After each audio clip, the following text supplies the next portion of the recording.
ابواب کے نام: افعال، تفعیل، مفاعلہ، تفعل، تفاعل اور افتعال، انفعال،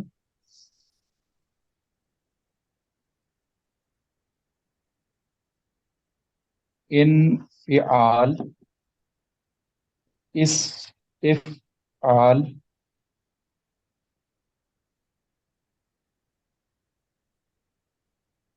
یہ تو موسٹ یوزفل ہو گئے۔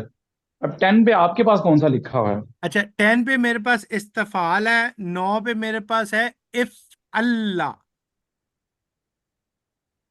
الف وہ ہم یہاں پہ 10 پہ عین رکھیں گے ڈبل لام۔ کیونکہ جو اف اللہ ہے نا، ہاں جی، وہ میں یہی پوچھنا چاہ رہا تھا، کیونکہ ان 8 کے علاوہ کافی سارے ہیں، تو جی موسٹ جی یوزفل میں آپ کے پاس اف اللہ لکھا ہوا ہے نا، تو اسے ہم 10 پہ رکھتے ہیں اس لیے کہ وہ بہت کم یوز ہوتا ہے، یہ سارے اس سے زیادہ یوز ہوتے ہیں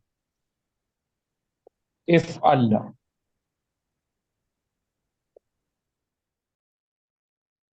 یہ جو پیٹرن نا، افعال، تفعیل، مفعلہ، یہ پیٹرن بنا ہوا ہے سب سے زیادہ استعمال کے حساب سے۔ یہ بہت زیادہ قرآن پاک میں اس کے لفظ ہیں، اس سے کم اس کی اگزامپل ہیں، اس سے کم اس کی ہیں، اس کے بعد یہ ان کے استعمال کے حساب سے ہے، ٹھیک ہے۔ اور یہ جو شروع والے ابواب،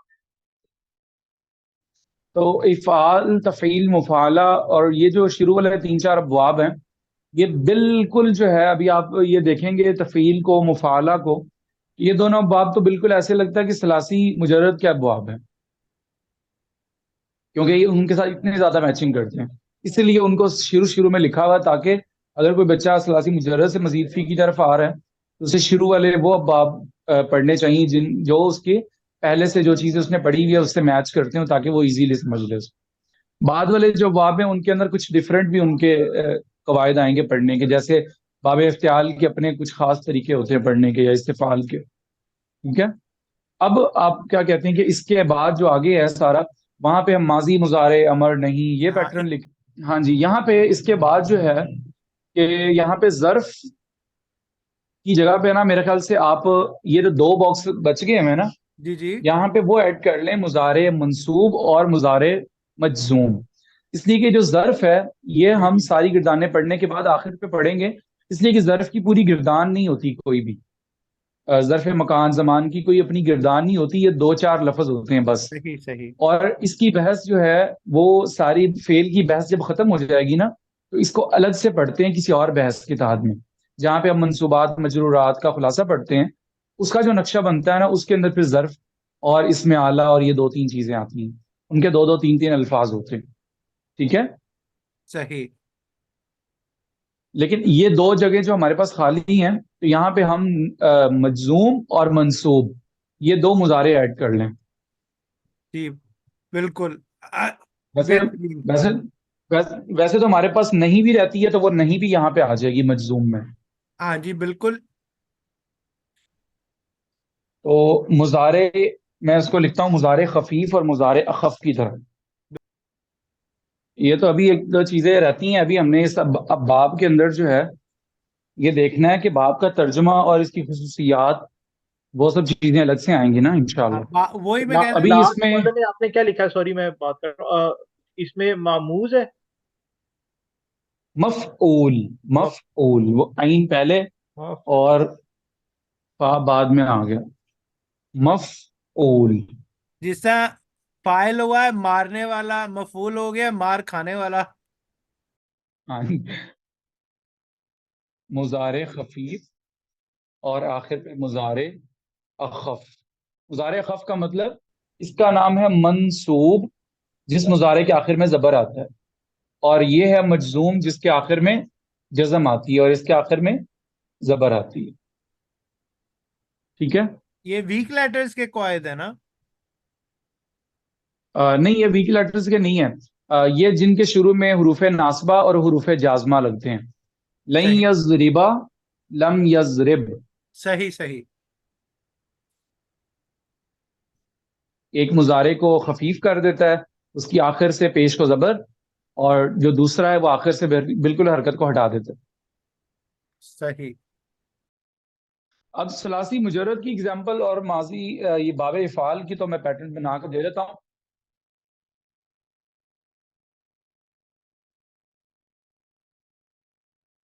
ہاں جی، مطلب پہلا صیغہ ہم لکھتے جائیں گے، گردانے تو پھر اس سے خود ہی انشاءاللہ ہو جائیں گی. تو ثلاثی مجرد کا کوئی ایک لفظ، جیسے ہمارے پاس فتح ہے، فعلا. ثلاثی مجرد کے لیے یہ لفظ لکھ لیں فعلا. تو یہ تینوں طرح سے آ سکتا ہے، فعلا بھی، فعیلا بھی، فعولا بھی. تو آپ سمجھیں ان تینوں میں سے کوئی لفظ بھی اگر ہمارے پاس ہے، فار ایگزامپل فعلا، تو ہم اس سے یہ 10 کی 10 گردانے کیسے بنائیں گے؟ تو یہ ہے فعلا ماضی.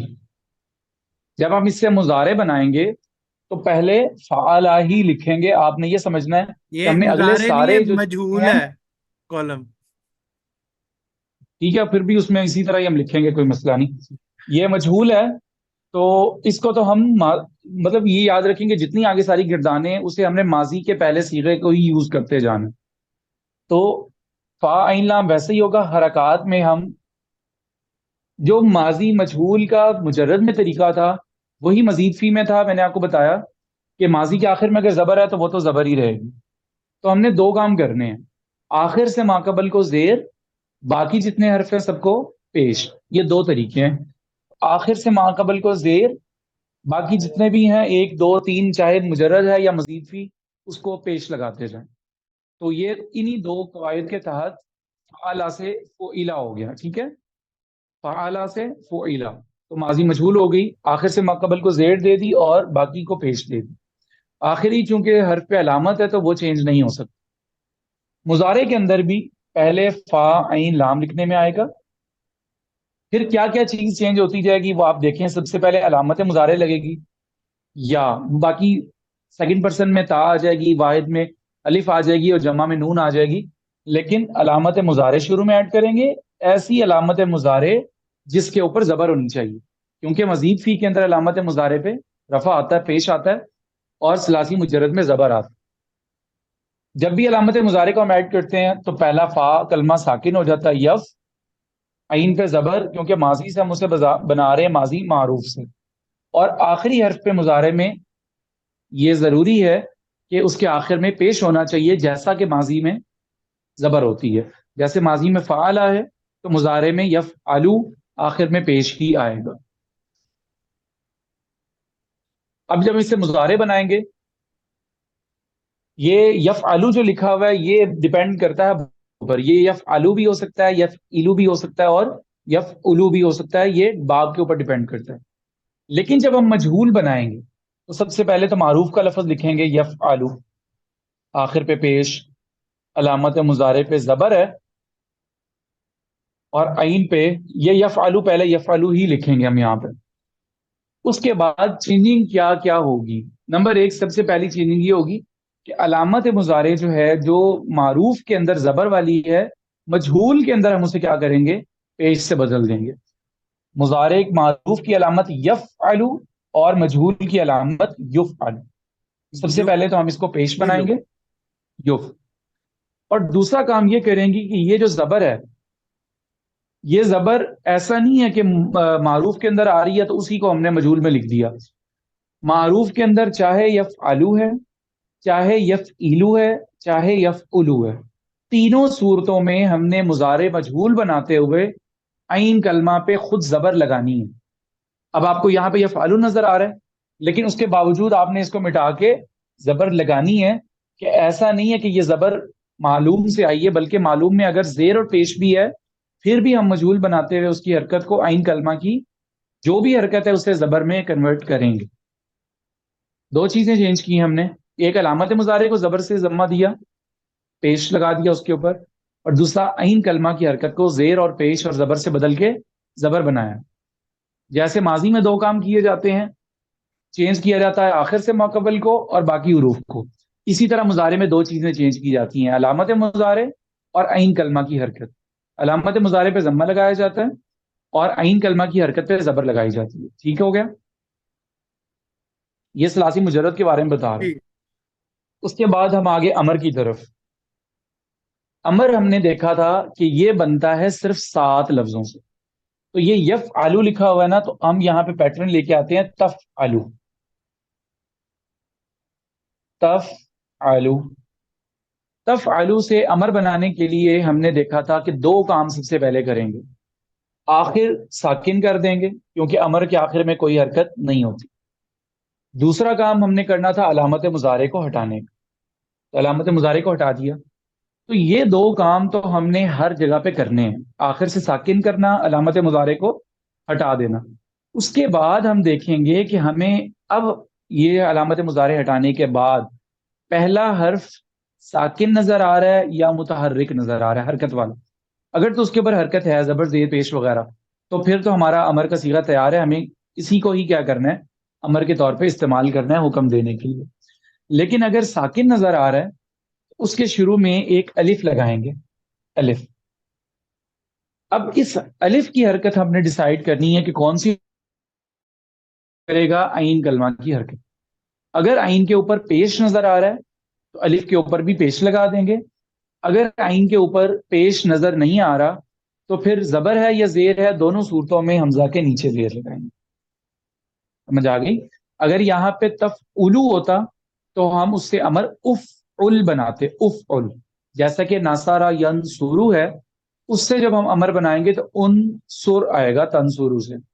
لیکن فتح یفتح، سمع یسمع، ضرب یضرب، وہاں پہ ہمیں زیر ہی لگانی ہے. اضرب، افتح، اسمع.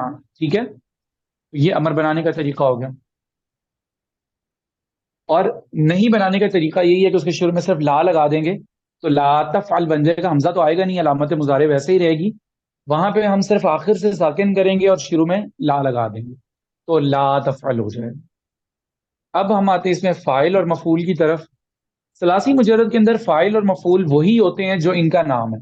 فاعل، فا، عین کلمہ، لام کلمہ. ان فا اور عین کلمے کے درمیان میں صرف ہم نے ایک ایڈ زیادہ الف زیادہ کرنا ہے. تو اب مادہ کے حروف دیکھیں کون سے ہیں. ہمارے پاس تو مادہ کے تین ہی حروف موجود ہیں، فا، عین، لام. اگر یہاں پہ نصرہ کا باب ہے تو نون صاد رہا ہے، فتح کا باب ہے تو فا، تا اور ہا ہے. تو ہم نے فا اور عین کلمہ کے درمیان صرف ایک الف زیادہ کرنا. تو پیٹرن تو یہی بنا ہوا ہے کہ فا ال، کیونکہ فا عین لام حروف اصلی ہیں، درمیان میں ایک الف ایڈ کر دیا. نصرہ ہے تو ناصر، فاتح، سامع، تو سننے والا، کرنے والا، اس کا معنی آ جائے گا فاعل. اب آپ دیکھیں کہ باقی جتنے بھی آپ کو فعل نظر آئے ہیں، کسی کے آخر میں دو زبر، دو زیر، دو پیش نہیں آئی، کیونکہ فعل کے اوپر تنوین نہیں آ سکتی. اسم کی علامت ہے کہ اس کے آخر میں تنوین آتی ہے. تو ہم اس کو فاتح، ناصر، سامع، ضارب کہہ سکتے ہیں. ایون کہ امر کا مطلب ہوتا ہے حکم دینا. تو ہم کہتے ہیں کوئی بندہ حکم دینے والا ہے تو ہم اس کو کہتے ہیں عامر. عامرن، حکم دینے والا. ٹھیک ہے، اس سے بھی اس میں فاعل بنا سکتے ہیں. مفعول کا پیٹرن یہی ہے جو مفعول لکھا ہوا ہے، یعنی فا عین لام کے درمیان میں واو ایڈ کرنا اور شروع میں میم. تو یہی اس کا صیغہ ہے مفعول. اب باب نصر ینصر آپ لے کے آ جائیں تو آپ کو شروع میں میم زبر ما ایڈ کرنا پڑے گا اور درمیان میں عین کلمہ کے بعد واو لگانا پڑے گا. تو منصور، مفتوح. ٹھیک ہے، مسموع، جس چیز کو سنا جا رہا ہو. تو یہی اس کا پیٹرن. منصوب کے اندر وہی یضربا، یہ یفعلو جو لکھا ہوا ہے نا، اسی کو آپ یفعلا پہلے لکھیں گے. یفعلا، یفعلا، آخر میں پیش کو زبر بنا دیں گے. لیکن یہ زبر آپ نے کیوں بنایا؟ کیونکہ اس کے شروع میں چار حرف ان، لن، کئی، اذن، چار لفظ میں نے بتائے تھے. اور بعض اوقات لام زیر لی بھی آ جاتا ہے، لی یفعلا. تو ہم ایک لفظ لگاتے ہیں لن یفعلا، نون ساکن کے بعد جب یا آتا ہے تو اسے پڑھتے ہیں لن یفعلا. ان یفعلا بھی ہو سکتا ہے، اذن یفعلا، کئی یفعلا، لی یفعلا. لام زیر لی لگائیں گے تو لی یفعلا. تو یہ ہو گیا مضارع خفیف. مضارع اخف تب بنتا ہے جب اس کے شروع میں لم، لام زبر میم لم، لما، ان، یہ الفاظ جو میں نے بتائے تھے شرط والے. اور یہ لم جو ہے اصل میں اس کا مطلب ہوتا ہے نفی کرنا پاسٹ کے اندر. یہ لفظ مستقبل کے ساتھ مضارع کو خاص کرتا ہے اور یہ لفظ ماضی کے ساتھ خاص کرتا ہے. اس میں تو صرف آخر سے لم یفعل، لم یفعل، یفعل، تو یہ ہو گئی گردانیں. یعنی ہم جو بھی باب پڑھیں گے چاہے وہ ثلاثی مجرد کا ہو یا مزید فی کا ہو، ہر جگہ پہ ہم نے یہ ساری گردانیں کم از کم دیکھنی ہے کہ ماضی کی کون سی گردان ہے، اس کی مجہول کیسے بنا، اس کا مضارع کیسے بنا، اس کا امر، فاعل، نہیں اور یہ کیسے بنے. چلیں اب ہم اسی پیٹرن پہ باب افعال کو دیکھتے ہیں. ہم نے پڑھا تھا کہ باب افعال سے جب ماضی بناتے ہیں تو پہلے تو آ گیا حروف اصلی فعال، فعال. ہم نے اس کے شروع میں زیادہ کرنا ہے ایک الف، ٹھیک ہے. الف کے اوپر باب افعال کی ماضی بنانے کا طریقہ یہ ہوتا ہے کہ ہم حمزہ کے اوپر زبر لگاتے ہیں اور جب زبر کا اضافہ کرتے ہیں تو اس کی وجہ سے فا کلمہ ساکن ہو جاتا ہے، اف. تو یہی ہمارا ماضی بن گیا فعلا سے افعلا. ویسے تو فعلا تھا لیکن جب ہم نے ایک حمزہ کا اضافہ کیا تو اس حمزہ نے فا کلمہ کو ساکن کر دیا. افعلا کیا بن گیا؟ ماضی. مجہول کے اندر وہی طریقہ اپنائیں گے. سب سے پہلے آپ یہاں پہ لکھیں افعلا، افعلا. اب ماضی بنانے کے لیے سب سے پہلے سیکنڈ لاسٹ کو زیر، اس کے علاوہ جتنے متحرک نظر آ رہے ہیں ایک ہے تو اس کو پیش بنا دیں. ٹیچر اس کے اندر پیٹرن کے حساب سے عین کلمے کے بعد الف نہیں آنا چاہیے ماضی کے اندر؟ اصل میں ضروری نہیں ہے کہ جو مصدر کا نام ہے ماضی کے صیغے میں بھی سیم وہی آئے گا، ٹھیک ہے نا. کیونکہ باب کا نام جو ہے اور جو مصدر اس کے وزن پہ آتے ہیں وہ تو سارے افعال افعال کے پیٹرن پہ ہی آئیں گے. لیکن جب ہم مصدر سے ماضی یا مضارع بناتے ہیں تو اس کا طریقہ قواعد وضع کرنے والے ڈیسائیڈ کرتے ہیں. عرب نے باب افعال کے لیے جو ماضی کا پیٹرن ڈیسائیڈ کیا اس کے اندر باب افعال میں سے صرف ایک حمزہ کو متعین کیا شروع میں، درمیان والے لیٹر کو نہیں وضع کی، ٹھیک ہے.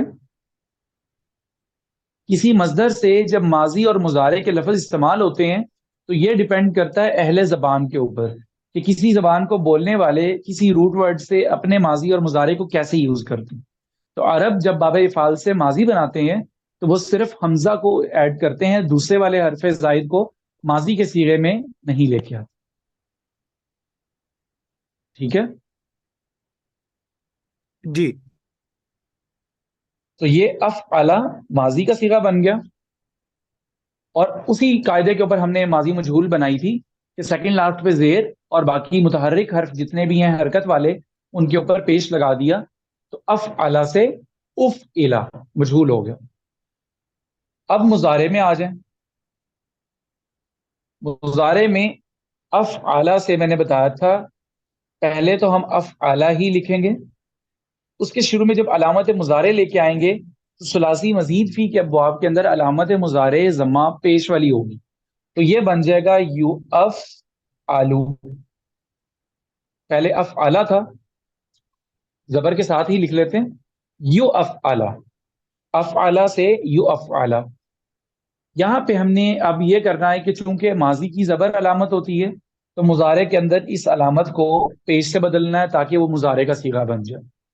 دوسرا کام، عین کلمہ کی حرکت بھی ماضی اور مضارع میں ڈفرنٹ ہوتی ہے. جیسے ثلاثی مجرد میں فعلا کے ساتھ یفعلو بھی آ سکتا ہے، یفعلو بھی آ سکتا ہے، دونوں میں عین کلمہ کی حرکت مختلف ہو جاتی ہے. ایسے ہی باب افعال کے اندر ماضی کے اندر زبر آ رہی ہے تو مضارع کے اندر زبر کی جگہ پہ زیر آ جائے گی. یو افعلو کی بجائے ہمیں عین کلمہ کی حرکت کو بھی زیر سے بدلنا پڑے. اب یہ صیغہ تیار ہے، یو افعلو ہی اصل میں کیا ہونا چاہیے تھا صیغہ، لیکن یا تو آیا پیش علامت مضارع کی وجہ سے، آخر میں بھی پیش آیا علامت مضارع کی وجہ سے، یہ دونوں کام ثلاثی مجرد میں بھی ہوتے رہے ہیں. صرف ہم نے ماضی سے مضارع بنانے کے لیے عین کلمہ کی حرکت کو زبر سے زیر میں بدل دیا. لیکن اب درمیان سے جو الف کو ہٹانا ہے یہ باب افعال کی خصوصیت ہے اور قرآن پاک میں استعمال ہوا ہے. بہت زیادہ کثرت استعمال کی وجہ سے اس کو ہلکا بنایا گیا لفظ. اس لیے اس کا مضارع یوز ہوتا ہے یفعلو کے وزن، ٹھیک ہے، یفعل، یفعل. تو بس اب اس سے آگے سارے الفاظ یفعلو سے ہی بنیں گے. مجہول بنانے کے لیے ہمیں سب سے پہلے اس کو ویسے ہی لکھنا ہے، یف، عین کلمہ کی حرکت چونکہ، اور دیکھیں حکمت تھی جب ماضی سے ہم نے مضارع کے اندر عین کلمہ کی حرکت کو زبر سے زیر میں کنورٹ کیا، تو اس کی لاجک یہ تھی کہ ہم نے چونکہ اس سے مجہول بھی بنانا ہے، تو نہ تو پھر ہم فا کلمہ کو چینج کر سکیں گے، نہ علامت مضارع بدل سکیں گے، اور نہ آخر میں مضارع کی علامت کو. تو ہم عین کلمہ کو ہی، حرکت کو ہی کیا کریں گے، اسی کی ویرنگ کروائیں گے کہ وہ اگر اس پہ زیر ہے تو وہ معروف بن جائے گا، مضارع معلوم کا صیغہ بن جائے گا. اگر یفعلو زبر کے ساتھ لکھیں گے تو یہی مجہول کا صیغہ بن جائے. ٹھیک ہو گیا، یفعلو مضارع معروف، یفعلو مضارع مجہول. مجہول بناتے ہوئے صرف عین کلمہ کی حرکت زیر سے زبر بن جائے. اب جب امر میں آگے یو افعلو میں اب وہ حمزہ واپس آ جائے گا. یو افعل تھا نا، آپ یا علامت مضارع کو فی الحال یہاں رکھیں اور حمزہ کو میں الگ سے لکھ کے دکھاتا ہوں، افعلو، یو افعلو. جب یو افعلو بن گیا تو امر بناتے ہوئے ایک کام تو ہم کرتے ہیں، آخر سے ساکن کرتے ہیں، وہ یہاں پہ بھی ساکن کر دیا. علامت مضارع کو ہٹاتے ہیں تو علامت مضارع کو بھی ہٹا دیا. تو وہی حمزہ جو ہم نے مضارع میں ہٹایا تھا وہ اب یہاں پہ ویسے ہی واپس آ جائے گا. اور جب پہلا لفظ حرکت والا ہوتا ہے تو ہمیں اس سے پہلے کوئی اور چیز لگانے کی ضرورت نہیں ہوتی، وہی کیا ہوتا ہے، امر کا صیغہ ہوتا ہے. تو یہاں پہ افعل ہی کیا بن جائے گا، امر کا صیغہ بن جائے گا. اسم الفاعل کے اندر میں نے بتایا کہ مضارع ہی قاری کا صاحب، جو صیغہ ہوتا ہے. جی السلام علیکم. مجھے ایک بات سمجھ نہیں آئی ابھی کہ آپ نے افعل جو بنایا امر کا، تو اگر ہم یف الو فرض کریں یہ مضارع، تو پھر آم، چونکہ عین کلمہ پہ زبر ہے اور آپ نے کہا تھا جو حمزہ کا وہی آئے گا جو عین پہ ہوگا، اگر حمزہ پہ زبر ہے تو پھر حمزہ پہ جی زیر کیسے آئی؟ جی جی، اف ال کیوں نہیں ہوا؟ اصل میں حمزہ لگانے کی پہلی بات تو یہ ہے کہ ہمیں حمزہ لگانے کی ضرورت ہے یا نہیں. دوسری بات یہ ہے کہ جب ہم وہ حمزہ لگائیں گے تو اس پہ کون سا قاعدہ آئے گا. پہلی بات ہے کہ یہاں پہ جو حمزہ لگایا ہوا ہے یہ ہم نے حمزہ امر کے لیے تو لگایا ہی نہیں، یہ حمزہ تو باب افعال کا اپنا حمزہ ہے، اس لیے اس کا صحیح. اثر ہے ہی نہیں. دوسری بات یہ ہے کہ اس حمزہ کی حرکت کون سی آنی چاہیے، یہ ڈیپینڈ کرتا ہے ثلاثی مجرد کے اندر، اور ہم یہ مثال پڑھ رہے ہیں ثلاثی مزید فی کے اندر، جی اس لیے یہاں پہ عین کلمہ سے فرق نہیں پڑ رہا. ٹھیک ہے، ٹھیک ہے ٹھیک ہے. کیونکہ ثلاثی مجرد کے اندر تو مضارع کا زبر زیر پیش ویرنگ کرتا رہتا ہے نا، یف آلو، یف ایلو، جی یف اولو. جبکہ باب فعال کے اندر تو یہ ہے ہی نہیں کہ اس کے اندر تین قسمیں ہو سکتی ہیں مضارع کی، وہاں پہ تو ٹھیک ایک ہی پیٹرن رہے گا، یف ایلو. ٹھیک. اب ہم آگے اس میں فاعل اور اس میں مفعول کی طرف. اس میں فاعل اور مفعول دونوں بنتے ہیں مضارع کی صیغے سے، یفعلو، یفعلو. ٹھیک ہے، تو یا علامت مضارع کی جگہ پہ ایک تو ہم میم لگائیں گے، میم پیش مو. مفعول کے اندر بھی علامت مضارع کی جگہ پہ میم پیش مو. اب وہ کیا تھا، یفعلو، تو ہم یہاں پہ کہیں گے مفعلو. ٹھیک ہے، یہاں پہ مضارع مجہول سے مفعول بنے گا، یہ ہے یفعلو، تو یا کی جگہ پہ ہم نے میم لگا دیا تو مفعلو. بس یہ اس میں فاعل اور مفعول بن گئے. اگر مضارع کے معروف کے صیغے کے اوپر یا کی جگہ پہ منہ لگا دیں گے، یو کی جگہ پہ مفعلو، تو یہ بن جائے گا اس میں فاعل. اگر مجہول کے صیغے یفعلو پہ ہم مفعلو کر دیں گے یا کی جگہ پہ میم، تو وہ بن جائے گا اس میں مفعول. لیکن یہاں پہ تنوین بھی آ سکتی ہے، مفعلن، مفعلن، کیونکہ یہ اس کی خصوصیت ہے کہ یہ اسم الفاعل ہے، اسم المفعول ہے، تو اسم کے اوپر تنوین آنی چاہیے کیونکہ یہ اس کی علامت ہے، تبھی ہم پہچان سکیں گے کہ یہ ایک اسم. تو مفعل کا مطلب ہوتا ہے کام کرنے والا، مفعل جس پہ کام کیا گیا. اب آگے مضارع خفیف اور اخف کی طرف، وہ یفعلو ہے، لئیں یفعلا.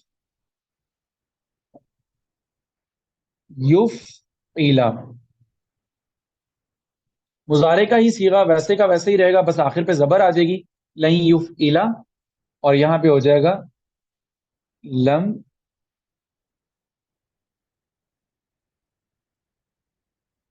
یفعل، لم یفعل، یہاں پہ بس آخر سے ساکن ہو جائے گا، یہاں پہ زبر آ جائے گی.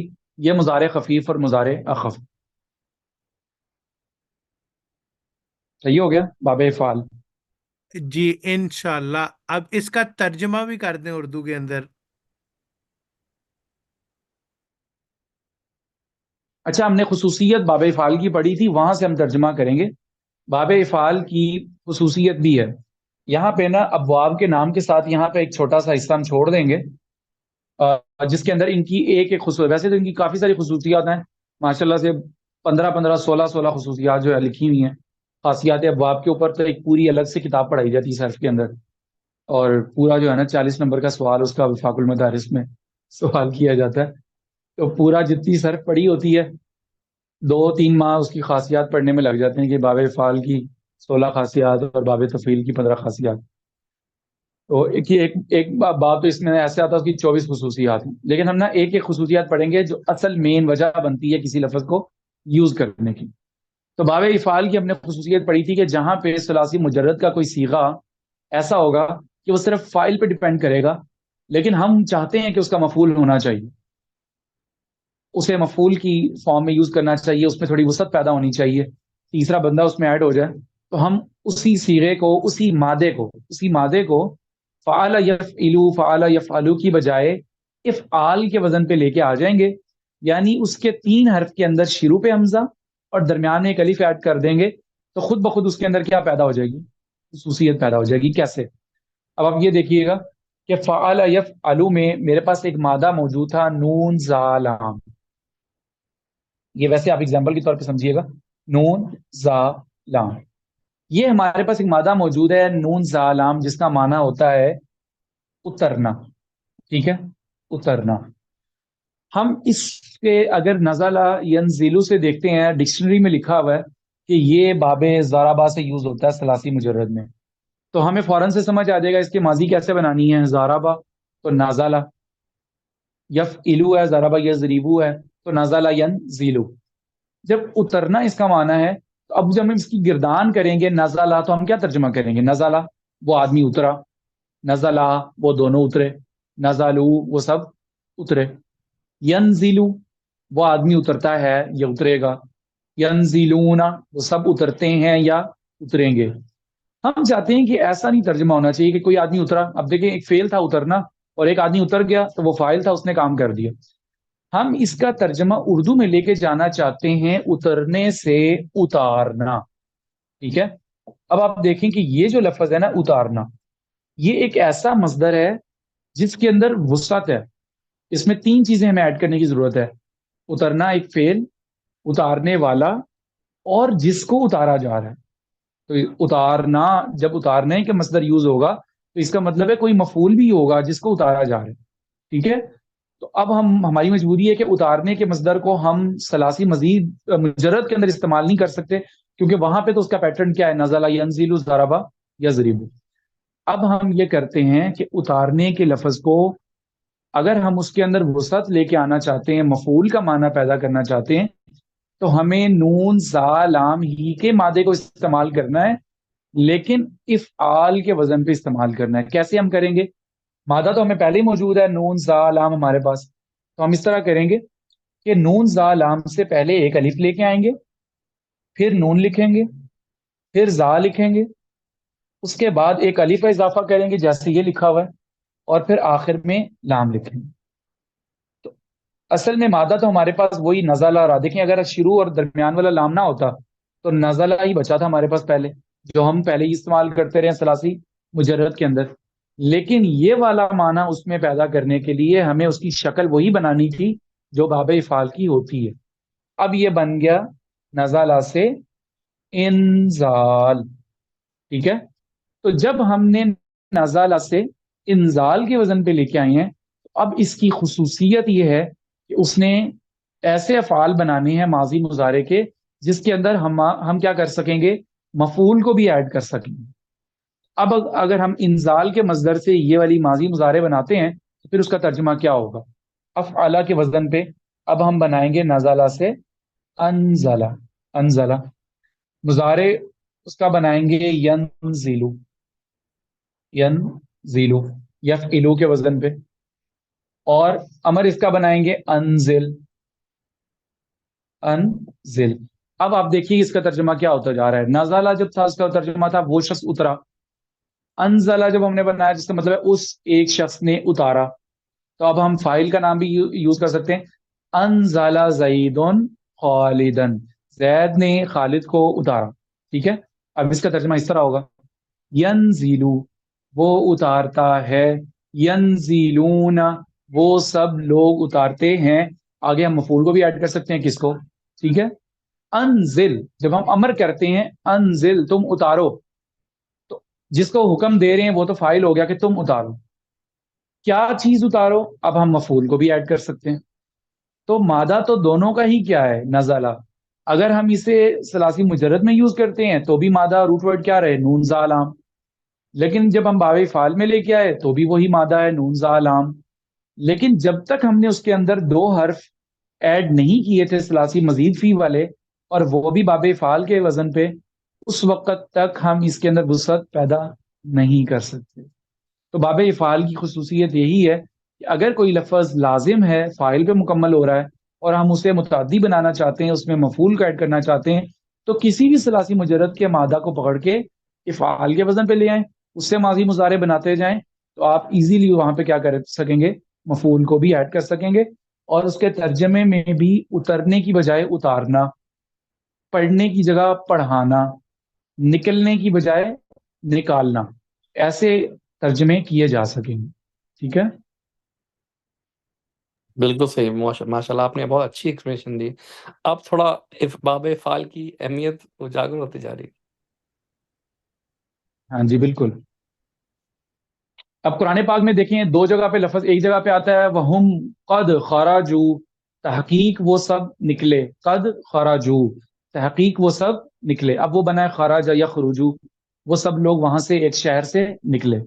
اب دوسری جگہ پہ اللہ تعالیٰ فرماتے ہیں کہ مسلمانوں کو کافروں نے مکہ سے نکالا، ٹھیک ہے، تو وہاں پہ کیا آئے گا؟ اخرجوا من دیارہم، ان کے گھروں سے انہوں نے ان کو نکال دیا، ٹھیک ہے۔ اب قرآن پاک میں جہاں پہ خرجوا آتا ہے وہاں پہ ہم ترجمہ کریں گے کہ خود لوگ کیا کر رہے تھے؟ وہاں سے نکل رہے تھے، ہجرت کر رہے تھے۔ لیکن اخرجو جب لفظ آئے گا تو وہاں پہ ہم سمجھیں گے کہ ان کو وہاں سے نکالا جانا، ٹھیک ہے۔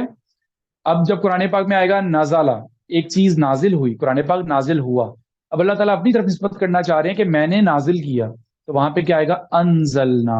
جب صرف قرآن پاک کی بات ہوگی تو نزل القرآن، قرآن پاک اتر آیا۔ جب اللہ تعالیٰ فرمائیں گے کہ اللہ تعالیٰ نے اتار دیا، تو پھر کیا آئے گا؟ انزل القرآن، ٹھیک ہے۔ تو یہ فرق ہوگا ثلاثی مجرد اور مزید فی کے اندر۔